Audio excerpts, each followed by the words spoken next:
The beautiful statue behind me is that of the Russian Emperor Peter the Great, here in the city which he founded, St. Petersburg, now called Leningrad. Peter called this port city Russia's window to Europe. Hello, I'm Burt Lancaster. Let me tell you something about Leningrad's fascinating history. In 1917, Leningrad was the site of the October Revolution, which signaled the end of the Tsarist regime and the beginning of the Soviet state. When Lenin died, the city was renamed in his memory. In the history of the unknown war, Leningrad stands out as a symbol of the courage and persistence of the Russian people. For days, weeks, months, years, Leningrad resisted capture by Hitler's forces. In the aching cold of winter, with nothing to eat, no way to keep warm, hundreds of thousands of Leningraders perished from starvation or simply froze to death. Still, they fought on. During the terrifying siege, which the Russians call the 900 days, Nazi troops encircled the city and cut off all communications. But Leningrad would not surrender. And now, that story, the siege of Leningrad.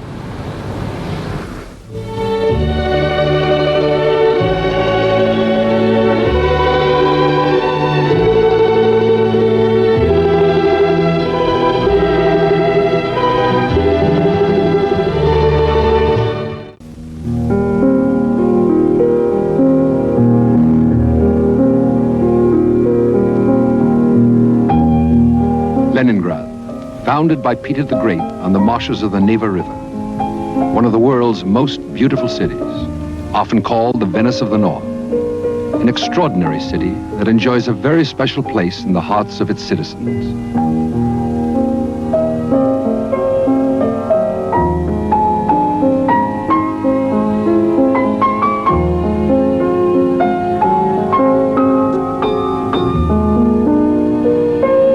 These Leningraders are the heirs of a unique past.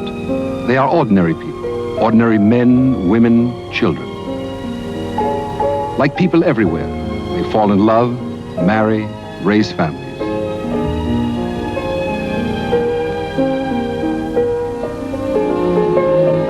And dream dreams.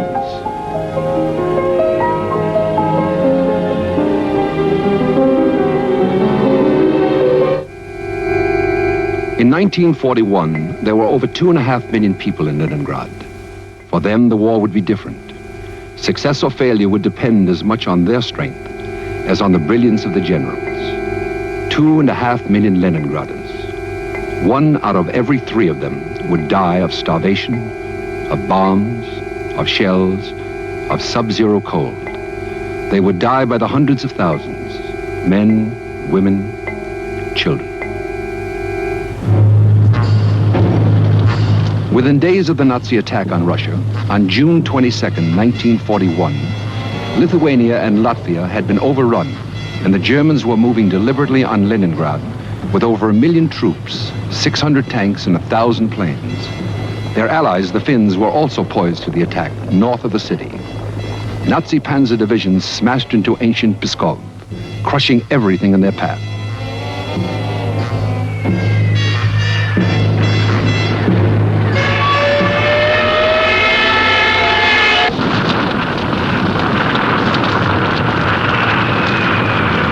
The road to Leningrad was in flames.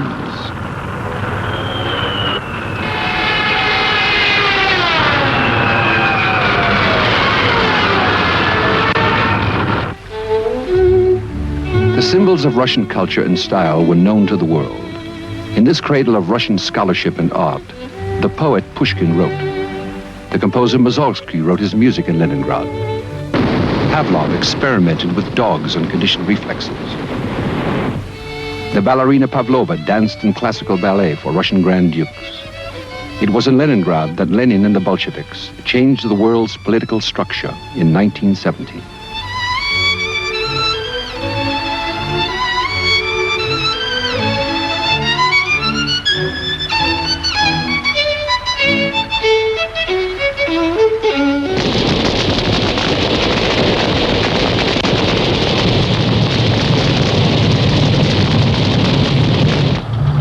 The German Army Group Nord was expected to conquer Leningrad in 4 weeks by July 21st, 1941.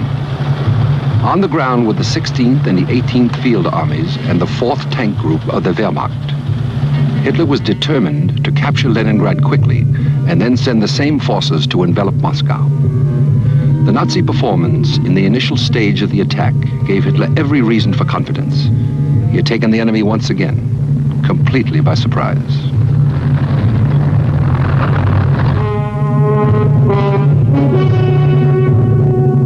In command was Field Marshal Ritter von Lieb. Hitler predicted, at the first blow, the Russian army will experience a defeat greater than the one suffered by the French army. Leningrad was to be the first great Soviet city to fall.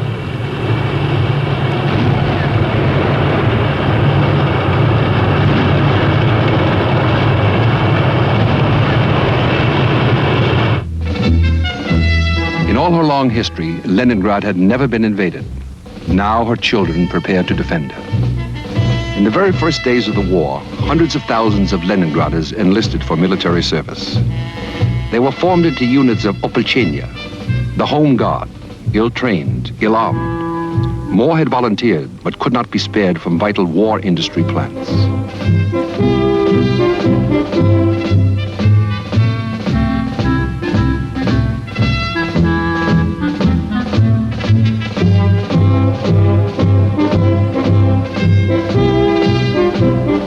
They marched off confidently, almost all of them to their deaths.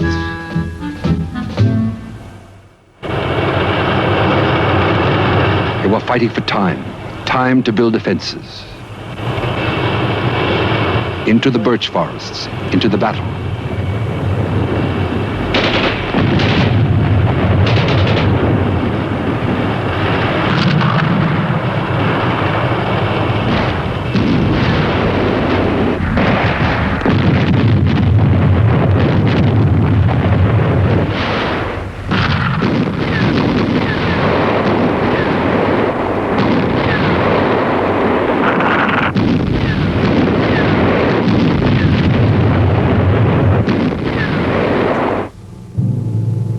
The first line of defense was gouged from the earth at Luga, 125 miles west of the city.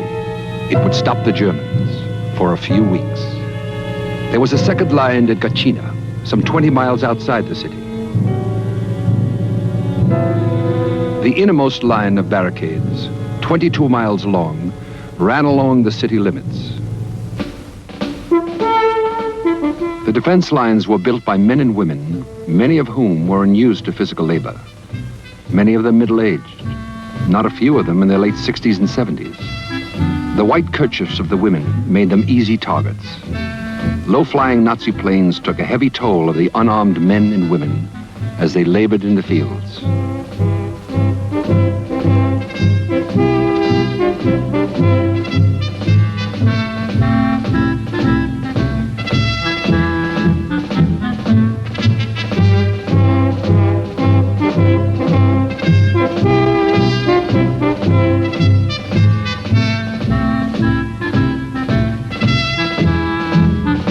In all, they put up 350 miles of defense works, 15,000 bunkers. It took nearly 500,000 people to build them.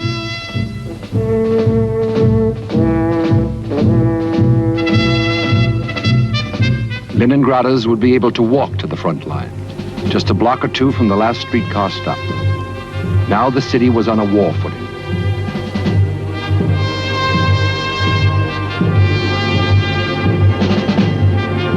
Leningraders saw everything. The sky, the landscape, the killing ground, through the slits of their bunkers. The storm was drawing near. Hitler had announced that the city was to be wiped off the face of the earth.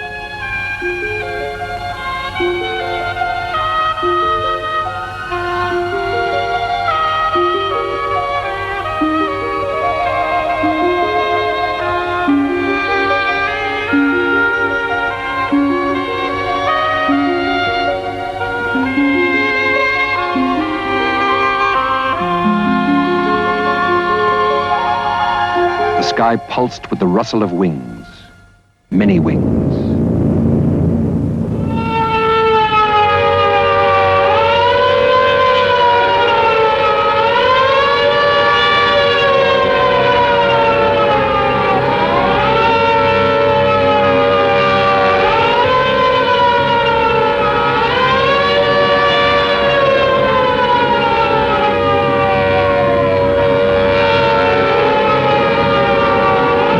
Air attacks on Leningrad had begun September 6th, but the first intensive raid was September 8th. The Germans came that night in two main waves. The first wave at 6:55 p.m. dropped over 6,000 incendiary bombs. At 10:35 p.m., a second wave of bombers dropped high explosive bombs of 500 to 1,000 pounds.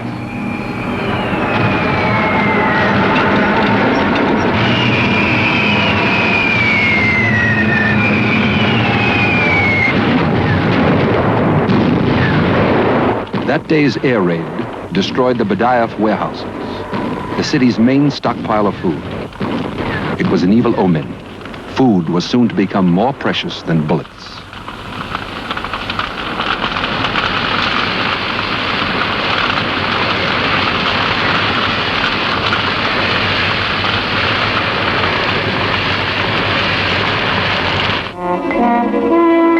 With the bombs, the Nazis dropped leaflets. Today we shall do the bombing. Tomorrow you shall do the burying.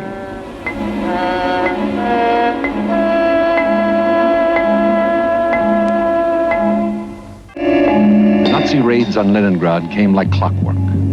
Some of the bombs were delayed action missiles. They were handled with care, but not always successfully.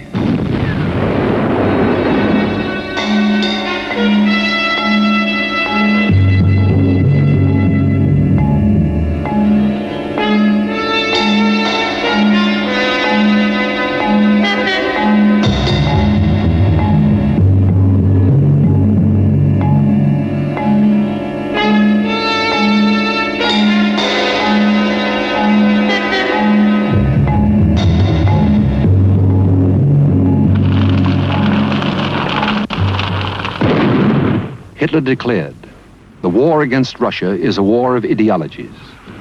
The capture of Leningrad will deprive the Russians of the symbol of their revolution.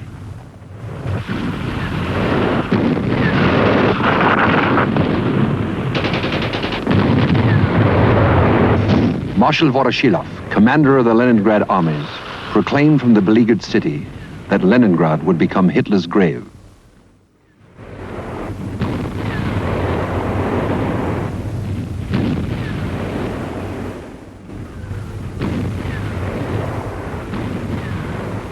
The Soviets struck out from Luga desperately and succeeded in turning the German thrust northward. But the circle of steel was quickly closing around Leningrad. Von Halder, chief of the German General Staff, made some ominous notes in his diary.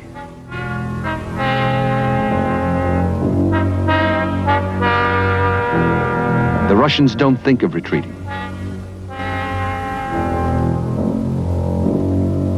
The news from the front says again that the Russians fight to the last man everywhere. Their men fight desperately and fanatically. But in spite of these observations, von Halder concluded that the Russian campaign was won. Leningrad held on. However, in September, the situation became more difficult. The fascists broke through the defenses, cut across the railroads, and reached the shore of Lake Ladoga. Leningrad was besieged. In a final effort to save Leningrad, Stalin ordered Marshal Zhukov to the beleaguered city. The situation was almost hopeless. Zhukov worked with Andrei Zhdanov, head of the Leningrad Party organization. The enemy could already see the spires and domes of Leningrad. Von Lieb launched his attack early in September with complete tank and air supremacy. Zhukov reached out for more reserves. The sailors of the Baltic Fleet were called out to fight as infantry battalions.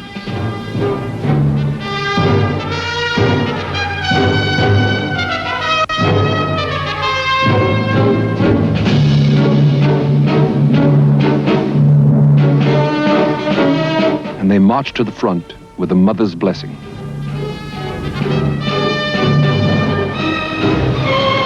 Zhukov pulled together a striking force of 50,000 men and launched his counterattack. He ordered, "Hold or die." One of his men said to a comrade, "If you retreat, I will kill you. If I retreat without orders, you will kill me." By September the 26th, though the city remained surrounded, the German advance had been stopped. This was the first Russian success.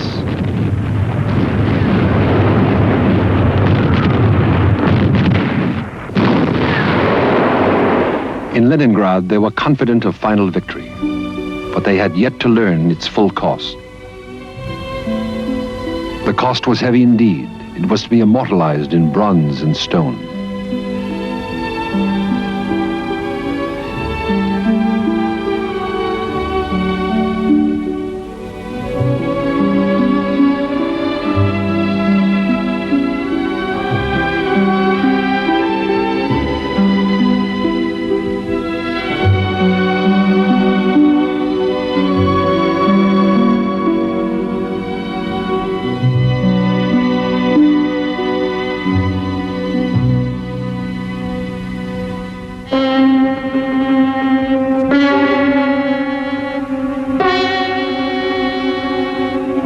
At the end of September, Hitler issued a secret directive. He ordered Leningrad erased from the face of the earth by bombers and heavy artillery. After the defeat of Soviet Russia, there would be no more reason for Leningrad's continued existence, he said. Should there be any offer of surrender, it was to be refused.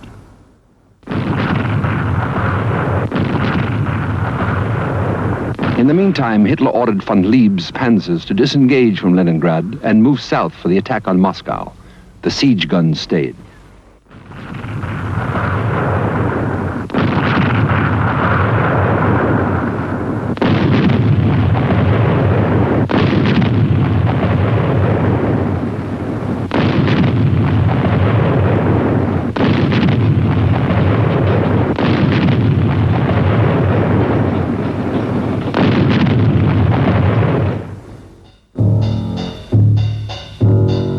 And then came the Russian winter. At first it seemed like a new adventure for the Germans, a vacation in the snow.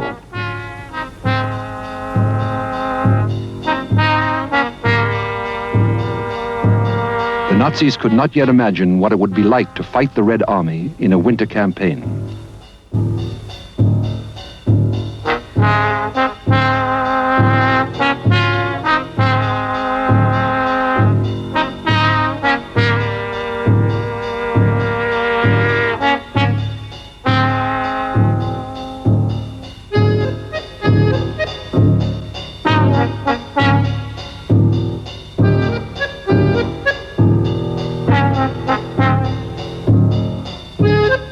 They continued to pound the city.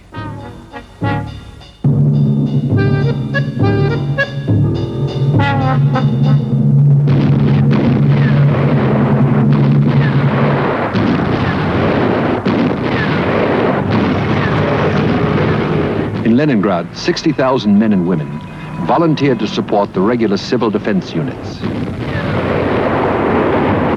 The city's anti-aircraft fire was effective, and warnings came in good time. So the casualties from bombing and shelling were kept comparatively low.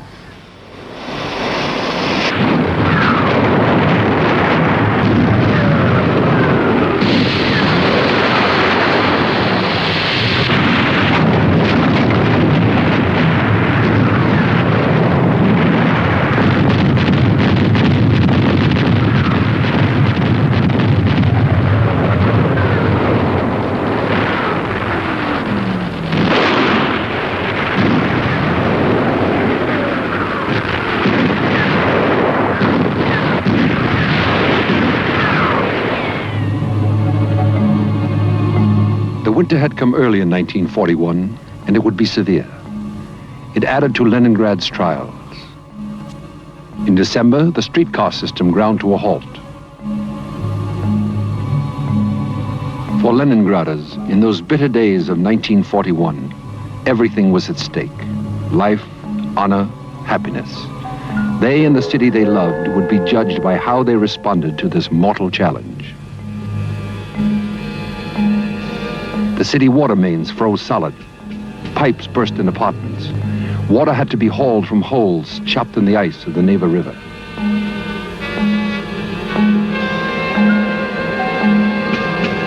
All traffic stopped. In the bitter cold of their apartments, the Leningraders began to burn, little by little, their furniture and their books.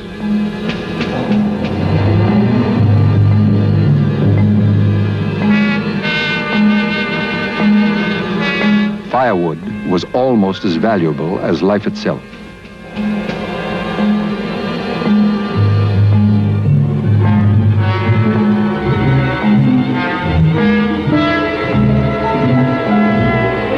And then the famine came. By the beginning of winter, rations had already been cut 5 times to a starvation diet.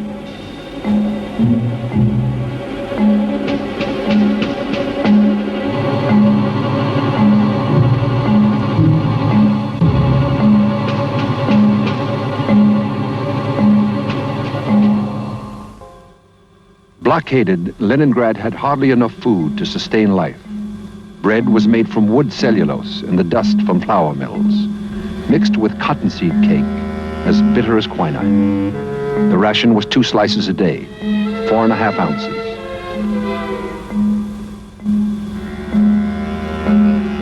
They mixed cookies out of carpenter's glue and fried them in turpentine or paint. By now, people were scraping the wallpaper off their walls to eat the paste.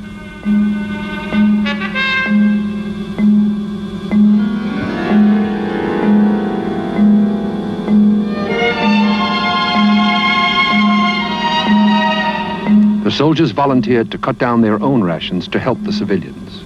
But this was impossible. Soldiers needed strength to fight. To lose a ration card meant almost certain death.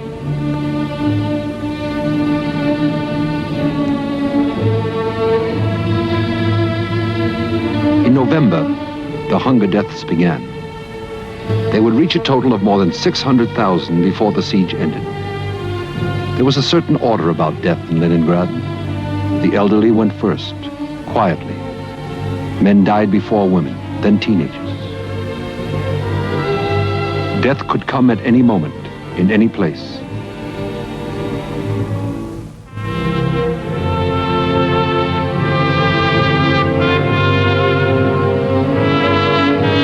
Even to infants, gone before they had a chance to live.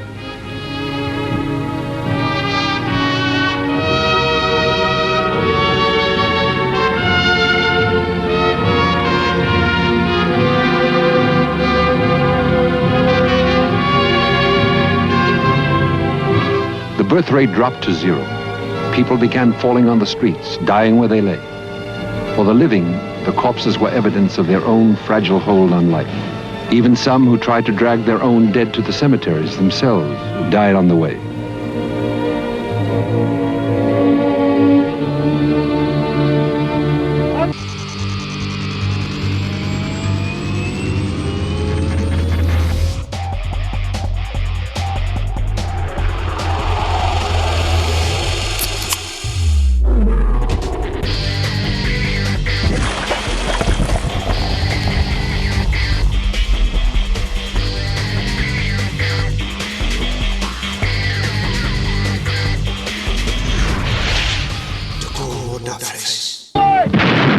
Those who survived fought on.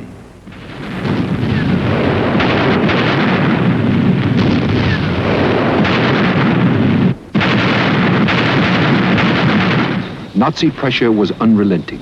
The temperature was dropping. It reached 5 below on the 14th of November.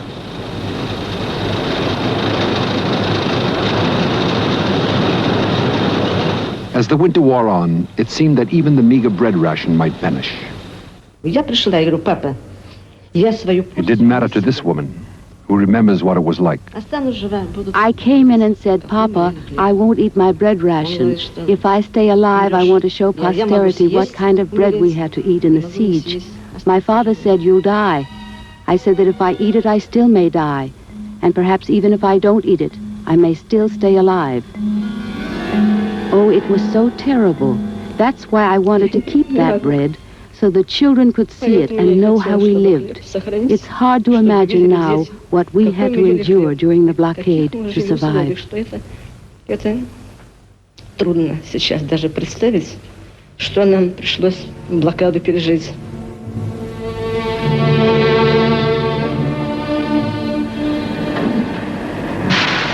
In spite of the hardships, most of the plants in Leningrad continued to turn out munitions.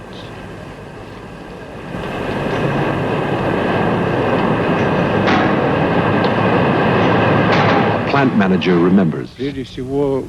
Above all, when you recall it, you're astonished by the firm belief people had in their victory. You know, it seemed at the time when things were so hard, there were no grounds at all for such a belief. Take evacuation, for instance. It was a much more difficult problem than trying to get supplies to the front line. It was hard to persuade people to leave the city. They just wouldn't move. They said, "We'll win. We'll beat the enemy soon. I'm not moving any place." Even today, I can't really understand some things. I keep remembering one of the foremen. He said, "I know I'll die in 3 or 4 days." I said, "What nonsense are you talking? Why on earth will you be dead in 3 or 4 days?" But he did. 3 or 4 days later, he died. These wary people sensed the moment their stamina would give out completely. In those days, you needed greater courage to live than to die. People worked long shifts, 16, 20 hours, in spite of the hunger and cold. As Leningrad history put it, at night the occasional flicker of fires and the red flash of exploding artillery shells lighted the gloom of the vast factories. But the Leningraders seemed to possess an indestructible will to survive. Leningrad is not afraid of death, they said. Death is afraid of Leningrad.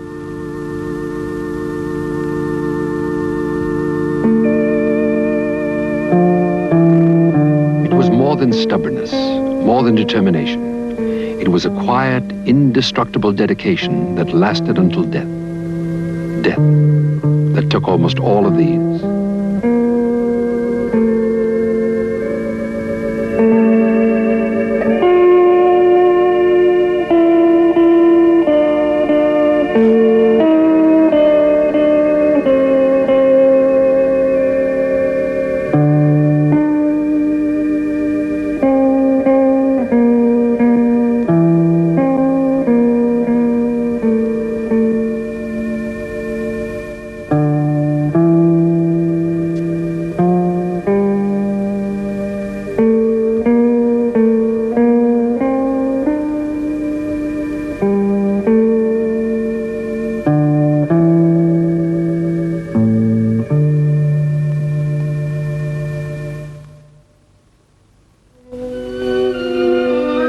The city was dying, but the Leningraders didn't understand that. They had little food, little light, little heat, but they carried on their intellectual life.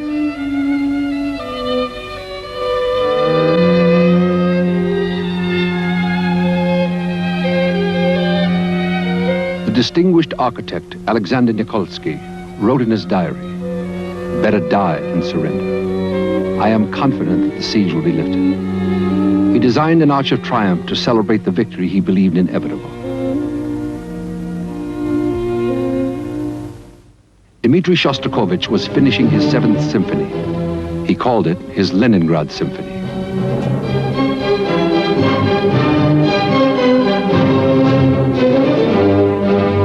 It was to be performed in Leningrad in the Philharmonic's damaged concert hall, while German shells still burst outside.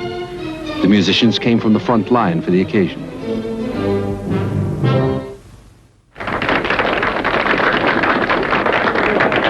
A generation later, the remnants of the same orchestra reassembled to perform the same masterpiece to the original audience.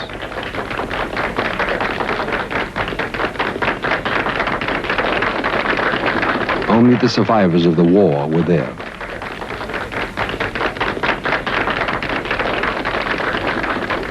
The conductor, Elias Berg, was one of the few who had survived.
Supplies came in from all over the country by whatever means were available, but they were a trickle.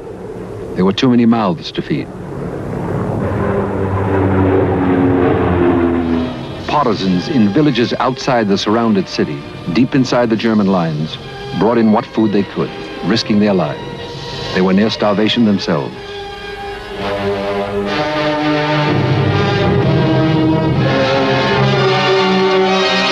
But winter unexpectedly opened a road to salvation. Lake Ladoga, north of Leningrad, was open on one side. The question was, would the lake freeze solidly enough this year to support the trucks?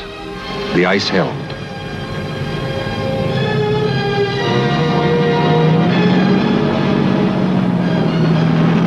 The convoys brought food in and took people out. The Leningraders began to call it the Road of Life. But it took 3 days of convoys to supply Leningrad for a single day.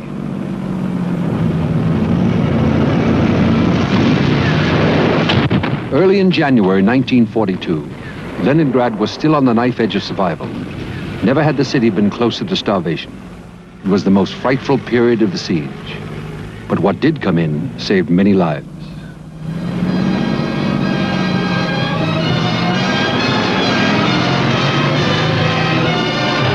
The convoys continued for as long as they could, as long as the ice beneath would hold during the thaw, even though some trucks vanished through shell holes they could not see.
Goebbels had predicted, Leningrad is doomed to die of famine. But the people hadn't heard his prediction.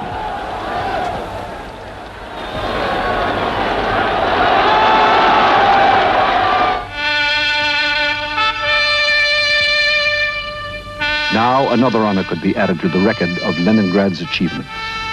Not a flag or a banner, but a recognition of their survival to be treasured no less than the mementos of former military victories.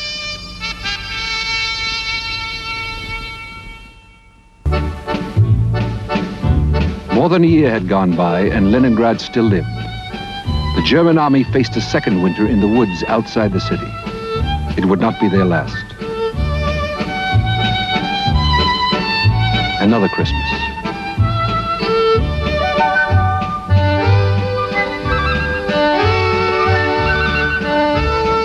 Another winter making gifts for their children far away.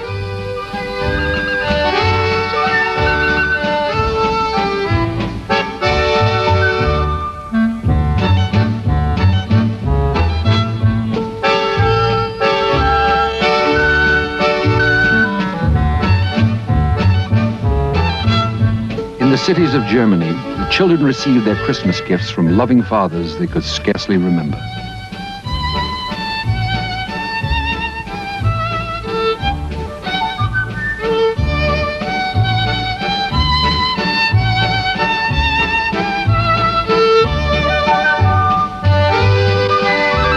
The same fathers who were shelling Leningrad's children.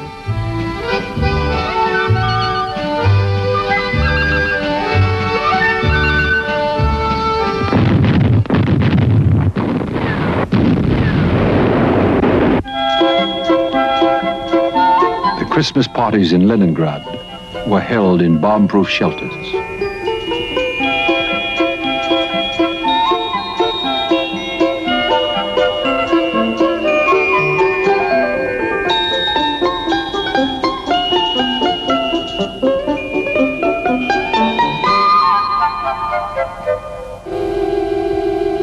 Every child got a present, a sad little lump of coarse black bread.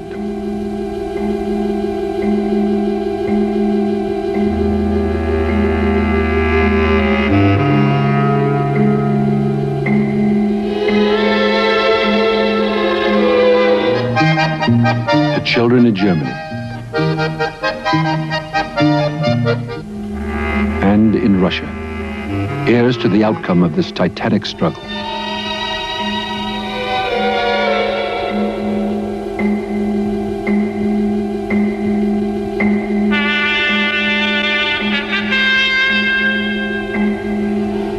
A child's existence in Leningrad was down to the bare essentials. As far as possible, the children were kept to a familiar routine.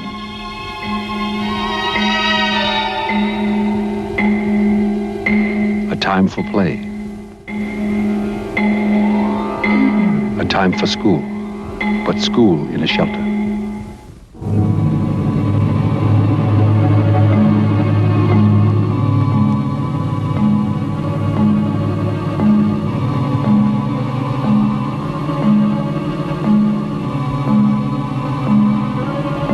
The children of Leningrad became acquainted with death before they could learn the sweetness of life.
In Leningrad, they, the children, discovered early what it was to bury a mother or a father.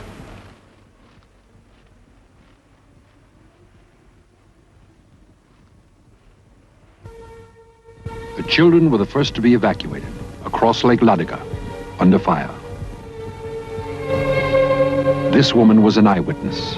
Когда мы подошли, мы увидели. When we came near, we saw the white things drifting. It was small white caps, the children's caps, and they drifted on, many of them. A woman said, "The children, the evacuees, the children." Everyone got so frantic. Без слез трудно рассказывать.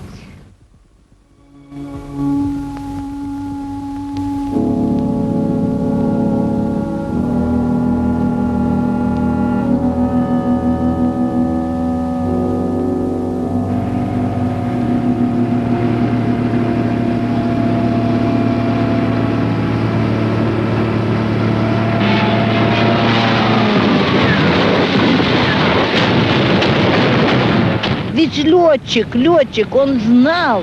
The pilot, the Nazi pilot, He knew who he was dropping his bombs on women and children.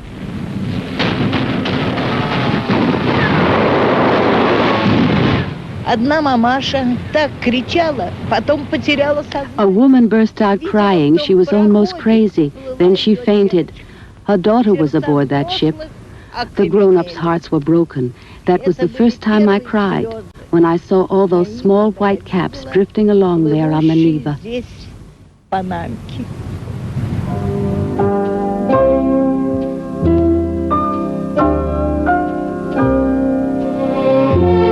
One of the children, Tanya Savicheva, kept a diary throughout the siege.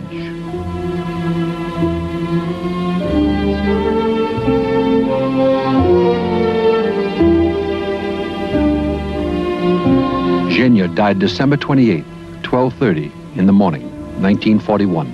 Grandma died January 25th at 3 o'clock in the afternoon. Uncle Vasya died April 13th at 2 o'clock in the morning, 1942. Loka died March 17th at 5 o'clock in the morning, 1942. Uncle Losha, May 10th at 4 o'clock in the afternoon, 1942. Mama, May 13th at 7:30 in the morning, 1942. The Savichevs died. All died. Only Tanya is left. And then, too, Tanya died.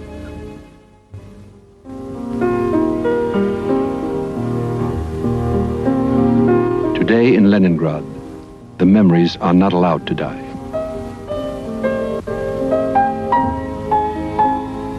This is Piskarov Cemetery. It's quiet now in this great expanse of Leningrad soil, in spite of the visitors. A fitting quiet. For 600,000 people are buried here, some say more.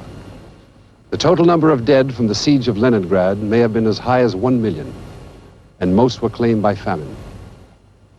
Today in Leningrad, it's difficult to find anyone, any family, who did not lose a loved one during the 900 days. This tragedy will never be forgotten by those who survived.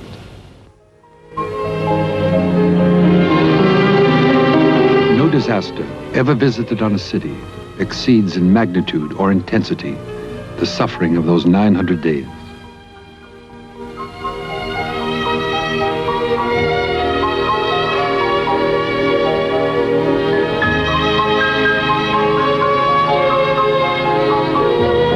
Mama, I returned the bread that you gave me.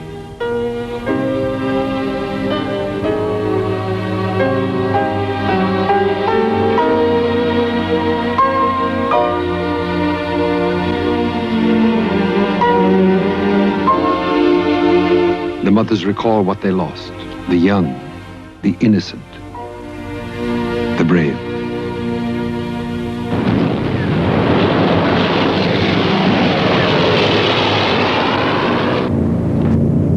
As 1943 began, the Nazis reaped the whirlwind. Hitler had conquered other cities in days, other countries in weeks. Leningrad had defied him, invincible. Now she would reply.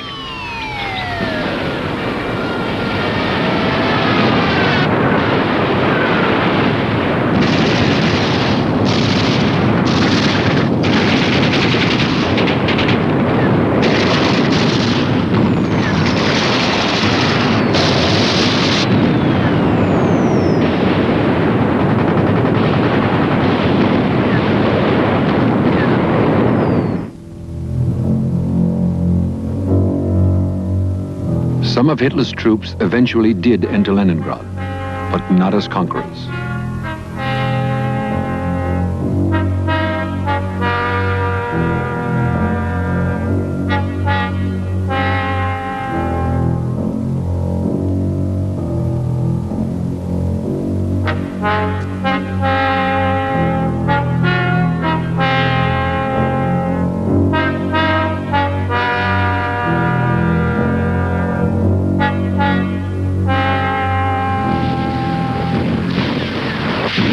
The first major Soviet offensive launched nearly 200,000 men on two fronts on the Germans in their defensive positions of concrete and steel, some 3 stories deep in the ground.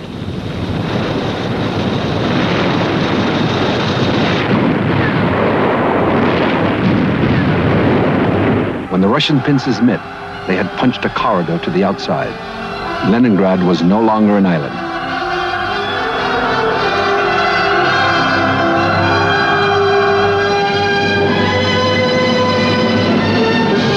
Leningrad had survived an ordeal that had started 6 months before Pearl Harbor and extended until 6 months before the Normandy invasion.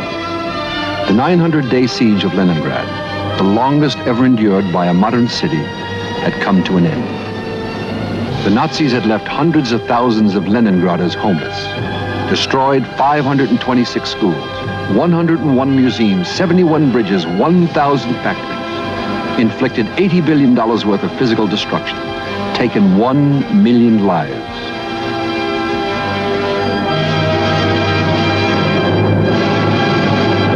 The poet Olga Berkovs wrote, "From the place of death and ashes will rise the garden as before.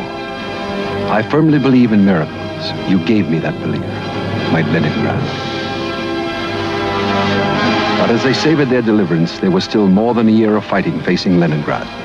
Longer still to the end of the unknown war.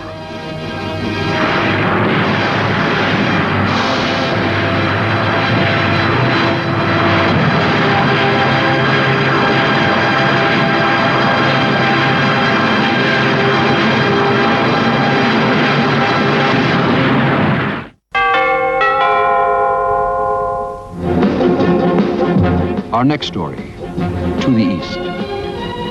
An heroic movement of people, entire factories, treasures, equipment of all kinds beyond the Urals and into Siberia. There, everything was reassembled to build anew for the fight against Germany. It was one of the least known struggles in the unknown war.